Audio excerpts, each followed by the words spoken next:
Sir, இந்த கூட்டணி திமுக தலைமையிலான கூட்டணி ஒரு கேலி கூட்டணி. திமுக தலைமையில் இருக்கக்கூடிய இந்த மக்கள் விரோத அரசை அகற்றுவதற்கு தமிழ்நாட்டு மக்கள் முடிவெடுத்து விட்டார்கள். இப்படியெல்லாம் திரு இபிஎஸ் பேசி கொண்டிருக்கும்போது எல்லா விதமான விமர்சனங்களுக்கும் பதில் சொல்லிட்டு நாங்கள் பொதுவாக இந்த அரசியல் ரீதியாக போகிறது தான் சார் எடுப்போம். இந்த மாதிரி விஷயத்தை நாங்கள் தலைப்பை மேக்சிமம் சூஸ் பண்ண மாட்டோம். பட் இன்னைக்கு எடுத்தோம். இது கொஞ்சம் சுவாரஸ்யமாக இருந்தது, இது கொஞ்சம் இன்ட்ரெஸ்டிங்காக இருந்தது. நீங்கள் அவர் சார் சொன்னதை போல் அவர் முதலமைச்சர் ஆகணும் அப்படிங்கிறதுக்காக அவர்களுடைய குடும்பத்தார்கள் ஆலயங்களுக்கு சென்று பிரார்த்தனை பண்ணுறது இதெல்லாம் ரொம்ப சகஜமான ஒன்று தான். ஆனால் இன்னைக்கு சிஎம்னுடைய ஸ்டேட்மெண்ட் என்ன அப்படின்னா, 2வது முறையாக திமுக இதுவரை ஆட்சி அமைத்ததே இல்லை, அப்படி ஒரு வரலாறே இல்லை அப்படிங்கிறதையும் இந்த ஸ்டாலின் உடைக்க போகிறான் அப்படின்னு அவர் சொல்லியிருக்கிறதுல இருக்கக்கூடிய கான்ஃபிடென்ஸ் இருக்குல்ல, அது எங்கேருந்து வந்தது அப்படிங்கிறது தான் சார் எங்களுக்கு ஒரு கேள்வி. நாங்கள் ஜெயிக்க போகிறோங்கிறது வேற, 200ல் ஜெயிக்க போகிறோம் டார்கெட் வைக்கிறது வேற. இன்னைக்கு 200 தாண்டி 234 அப்படின்ட்டு போகிறது இருக்குல்ல, இது ரொம்ப கொஞ்சம் ஜாஸ்தியாக எனக்கு தெரியுது. எங்கேருந்து சார் இது வருது? சார் சொன்னது போல் ஏதோ மந்திரம் கிந்திரம் அதுலெல்லாம் எனக்கு நம்பிக்கை இல்லை. சரி, ஆனால் யோகமில்லை என்று சொல்லுவார்கள், அதை நான் முறியடித்து காட்டுகிறேன் அப்படின்னா யோகத்தை நம்புகிறார் அவர். சரி, அதுக்கு ஒருவேளை இப்போ நம்பிக்கை வருதோ இல்லையோ அப்படின்னு தெரியல. ஆனால் ஒரு எனக்கு முன்னாடியெல்லாம் சொன்னாங்க என்னை இவருக்கு அந்த ராசி இல்லை, கட்டம் இல்லை எல்லாம், அதையெல்லாம் முறியடித்து தான் இப்போ வந்திருக்கிறார் அப்படின்னு சொல்றாருல. தனி மனிதர்களுடைய ராசி பலனை வைத்து ஒரு நாட்டில் இருக்கிற அரசாங்கம் நம்பினால் அதை என்னன்னு சொல்றது? நான் இதை செய்தேன், இத்தனை ஆண்டு காலமாக என்னை இப்படி வரவே முடியாது, கட்டஞ்செரியில்லை சட்டஞ்செரியில்லைன்னு சொல்லி தெரிஞ்சாங்க. ஆனால் நான் அதை முறியடித்து வந்தேன். முறியடித்து வந்ததற்கு பிறகு நான் என்னுடைய உழைப்பை, என் நிர்வாகத்தை, என்னுடைய நாட்டு மக்களினுடைய மகிழ்ச்சியை முறை செய்து காப்பாற்றும் மன்னவன் மக்களுக்கு இறைவன் என்று என்னை நம்புகிறார்கள். அதனால் அது என்னை 2வது முறையும் கொண்டு வந்து நிறுத்தும் என்று சொன்னால் தமிழ்நாடு முதலமைச்சர் அவர்களை நாங்கள் வணக்கத்தோடு ஏற்றுக்கொள்கிறோம். அப்படிதானே சொல்லியிருக்காரு சார். என்ன சொல்லியிருக்கிறாரு? நான் இந்த யோகத்தை 234லும் நாங்கள் வெற்றி பெறுவோம் அப்படின்னா அப்ப தமிழ்நாட்டில் இருக்கக்கூடிய 70 கட்சியில 69 கட்சியை நாமினேஷன் வாபஸ் வாங்க சொல்லிடலாமா? அப்படின்னா தமிழ்நாட்டில் எந்த விதமான பிரச்சனையும் எதுவுமே இல்லை, கடன் எதுவுமே இல்லை, வரி உயர்வு எதுவுமே இல்லை. அப்படின்னா இதுக்கு என்ன பொருள்னா, இவர்கள் அதீத நம்பிக்கையில் இருக்கிறார்கள். இருக்கிற சமூக வலைதளங்களை நம்பி இவங்க வந்துருவாங்க, அடுத்த முறை வந்துருவாங்க. இதை சொல்ல வேண்டியது மக்கள். 4 முனை போட்டி. இந்த 4 முனை போட்டியில 2 முனை போட்டி தான் கூர்மையாக செயல்படுகிறது. அடுத்த 2 முனை எப்படி செயல்படுகிறது என்று மக்களுக்கு தெரியும். இப்ப நம்மளுடைய நோக்கம் என்னன்னு கேட்டீங்கன்னா, எதுல கூர்மையாக இருக்கிறார்கள், நாங்கள் திரும்ப வருவோம் என்பது எங்கள் எதிரிகள் 2வது முறையாக வரமாட்டாங்கன்னு சொல்றாங்களே, அதுக்காகத்தான் தமிழ்நாட்டில் தேர்தல் நிக்குதா திமுக? எதை முறியடிக்க போகிறீர்கள் அப்படின்னு ஒரு கேள்வி இருக்குல்ல. இல்லை சார், முதல்ல ஒரு பார்ட்டிக்கு ஒரு கான்ஃபிடன்ஸ் வருது இல்லை, எதிராளிகளுடைய பலவீனத்தினால் அது வருகிறதா, அல்லது நாம் இவ்வளோ செஞ்சிருக்கிறோம் அதனால் நமக்கு இந்த முறை வாக்களிப்பார்கள் அப்படிங்கிற நம்பிக்கையால் வருகிறதா அப்படின்ட்டு ஒன்று இருக்குது. அவர் பேசுகிறத வச்சு பார்க்கும்போது என்ன அப்படின்னா, எதிரில் இருப்பவர்கள் பலவீனமாக இருக்கிறார்கள், நாம் செய்திருக்கக்கூடிய அவர் சமீபத்திய ஸ்டேட்மெண்ட்டு, யார் இனி ஆட்சிக்கு வந்தாலும் இந்த ஸ்டாலின் கொண்டு வந்த திட்டங்களை அவர்களால் நிச்சயமாக செயல்படுத்தாமல் இருக்கவே முடியாது அப்படின்ட்டு சொல்லியிருக்கக்கூடிய அந்த ஸ்டேட்மெண்ட் எல்லாம் இருக்குல்ல, அதுவும் எதிராளி அப்படின்ட்டு நிற்கக்கூடியவர்களுடைய பலவீனமும் தான் இப்படி பேச வைக்குது அவர்களை.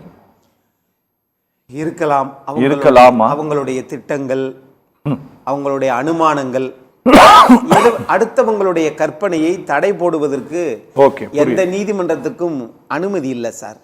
ஆனா நீங்க சொல்ல கேட்ட இந்த 2 கேள்வியுமே கொஞ்சம் பகுப்பாய்வு செய்யணும், திமுக அப்படின்னு நான் பார்க்கிறேன். ஓகே. எதிராளியினுடைய பலவீனம் என்பது அண்ணா திமுகவின் பலவீனம். அதுக்கு அதான பொருள்?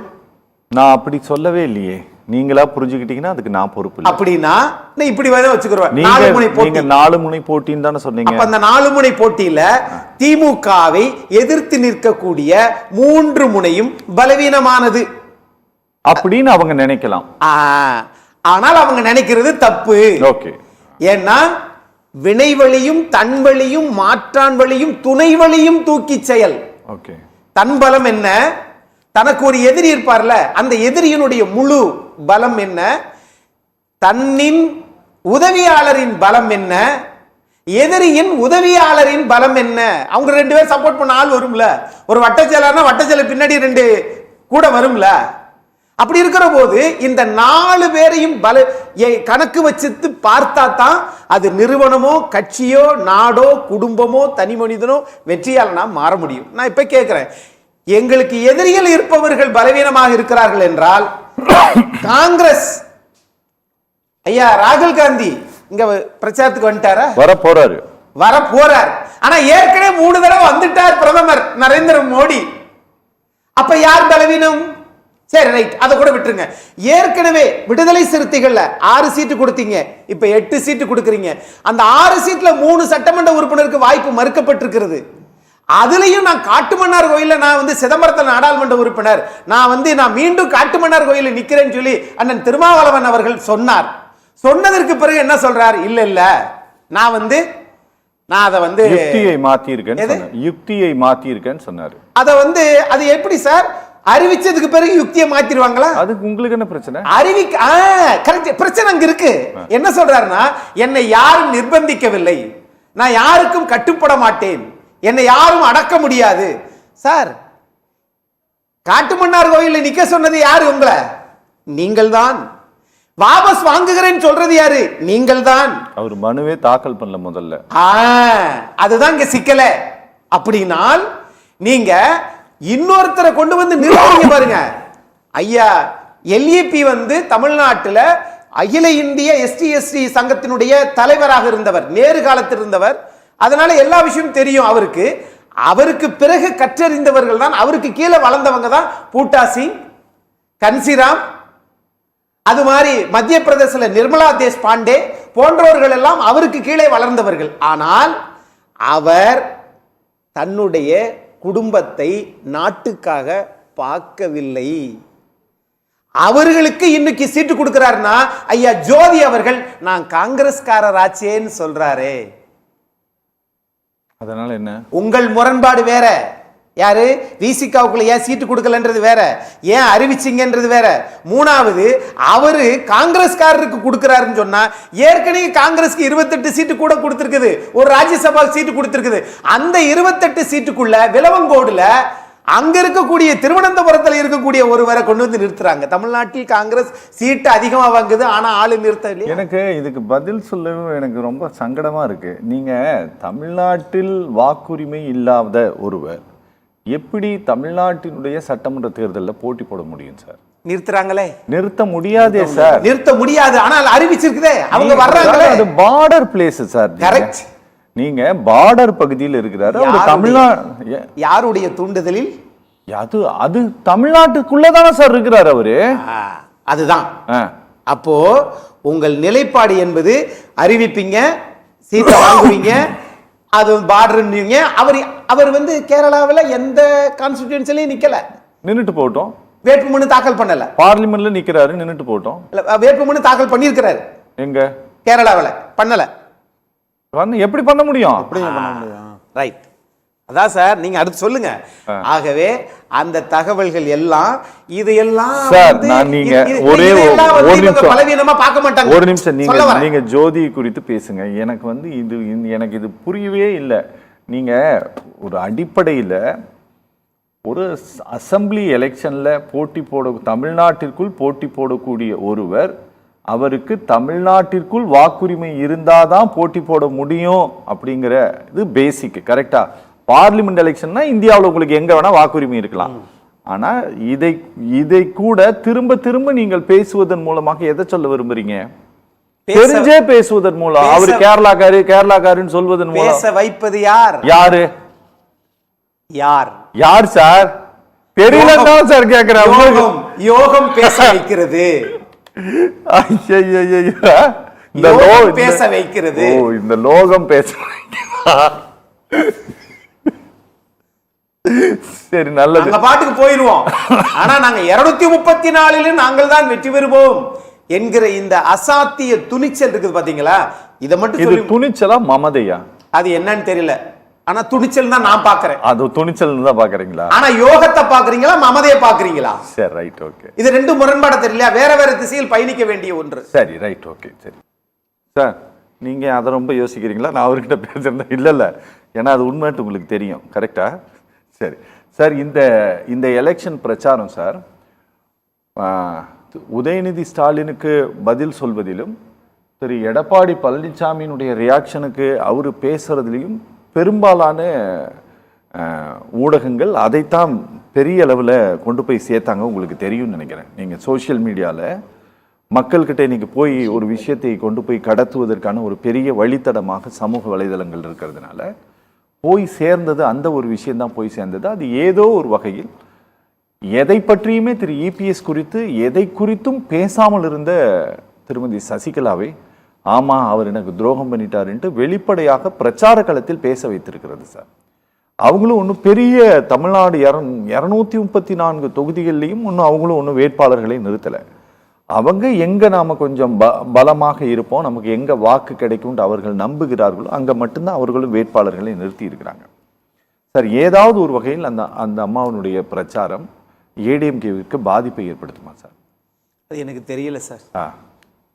நீங்க தெரியலையா இல்ல சொல்ல விரும்பலையா? இல்ல எனக்கு தெரியல. அது தேர்தலுக்கு பிறகுதான் தெரியும். தமிழ்நாட்டை பொறுத்த ரெண்டு தான் சார். உங்களுக்கு தெரியலையா இல்ல சொல்ல விரும்பலையான்னு? நீங்க ஐஏஎஸ்ல 4 அப்ஜெக்டிவ் டைப் மாதிரி இன்னும் 2 சேர்த்து சொல்லிருங்க. மூணாவது ஒண்ணு சொல்லுங்க, 4வது இவை எதுவும் இல்லை அப்படின்னு ஒரு ஆப்ஷன் கொடுங்க. அதை நான் டிக் பண்ணிடுவேன். சரி. தமிழ்நாட்டுல 1952ல திண்டிவனத்துல ராம்நாத் கோயங்காவை காங்கிரஸ் நிறுத்துது. சரி.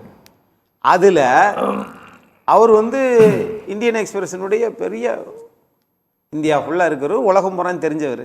அவர் என்ன பண்ணுறாரு, எதிர்த்தாப்புல நின்றவது உழைப்பாளர் கட்சி ஐயா திருக்குறள் முனுசாமி, டாய்லர்ஸ் பார்ட்டி. அவர் என்ன பண்ணுறாங்க, அவர் நேராக இந்த நோட்டீஸ் பிட்டுக்குள்ளே வச்சு காசை வச்சு மேலேருந்து கீழே இறக்கி விட்டதாக சொல்லுவாங்க. ஆனால் எல்லாத்தையும் வாங்கிக்கிட்டு திருக்குறள் முனுசாமி ஐயாவை பாராளுமன்றத்துக்கு அனுப்பிச்சி விட்ட நாடு இது நம்ம தமிழ்நாடு. இந்தியாவிலே 2வது அதிக வாக்குகள் பெற்று இந்தியாவிலே 2வது அதிக வாக்குகள் பெற்றவர் ஐயா திருக்குறள் முனுசாமி. இது அவருடைய புதல்வர் மரியாதைக்குரிய திருக்குறள் கோபிநாதன் சார்கிட்ட, குறளார் கோபிநாதன் சார்கிட்ட கேட்டுட்டு தான் அதை உறுதிப்படுத்துறார். அவர் புத்தகத்தில் எழுதியிருந்தார்.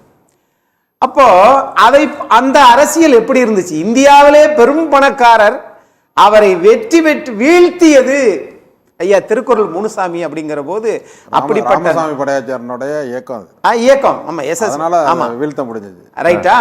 ஆகையினால இப்ப என்னன்னா, அப்படிப்பட்ட கலாச்சாரம் தமிழ்நாட்டில் அரசியல் கட்சியிலேயே, அதாவது திராவிடர் கழகத்தை இருத்து விடுதலை புத்தகத்தை எழுதினார். ஆனால் அரசியல் கட்சியில நின்று வெற்றி பெறவே இல்லை, அதற்கு வரவும் இல்லை தந்தை பெரியார். அவர் சொல்லித்தான் 1952 முதல் சட்ட திருத்தம் இடஒதுக்கீட்டுக்காக வந்தது. அப்படிப்பட்ட நாடு இன்னைக்கு 2 பேருமே அதிமுக திமுக 2மே மாறி மாறி பேசிக் கொள்வதனால் எந்தவித முன்னேற்றமும் தமிழ்நாட்டில் ஒரு நாளைக்கு 1,18,00,000 பேர் குடிக்கிறார்கள். கடன் 10,65,000 கோடி. எல்லா அரசுகளும் கடன் வாங்குகிறது என்பது விவாதிப்பது வேற சார். ஆனால் வேலை வாய்ப்பு, கல்வியில், முன்னேற்றத்தில் என்ன பண்ணியிருக்கிறோம் அப்படின்றத யாரும் இனிமேலுக்கு, ஏன்னா நமக்கு குறைந்த நேரத்தில் ரீல்ஸ் போட்டா 10,00,000 பேர் பார்த்துட்டால் அவரை நாம முதலமைச்சர் ஆக்கிடுவோமா? அப்படி ஒரு சட்டத்தை அதுலயும் திருத்துங்க. 1 கோடி பேர் ஒரே நாளில் ஒரு ரீல்ஸ் போட்டு அது 2 செகண்ட்ல தான் முடியணும், உடனே போட்டா முதலமைச்சர் ஆக்கிடலாமா? அந்த நிலைமை இங்கிட்டு இல்லை. தமிழ்நாட்டை பொறுத்தளவில் ஆக்கப்பூர்வமான அரசியலுக்கு செல்ல வேண்டும். செல்வார்களா? நம்ம சார் கேட்டார், இதுக்கெல்லாம் வந்து அவங்க பதில் சொல்லுவாரா, ஒரு பதில் சொல்லுவாரா அப்படின்னு கேட்டார்.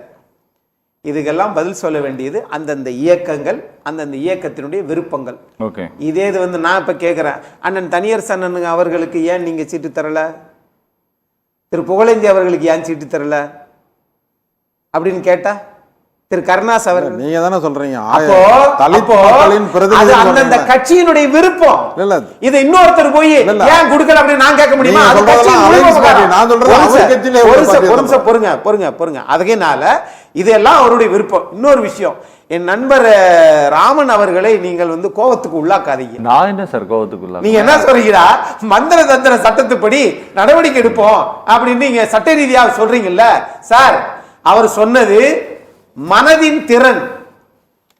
மனதின் திறன்னா மந்திரம், எந்திரம். எந்திரம் இல்ல, தந்திரம். தந்திரம், எந்திரம் வேற. தன் திறன், தன்னுடைய திறன்.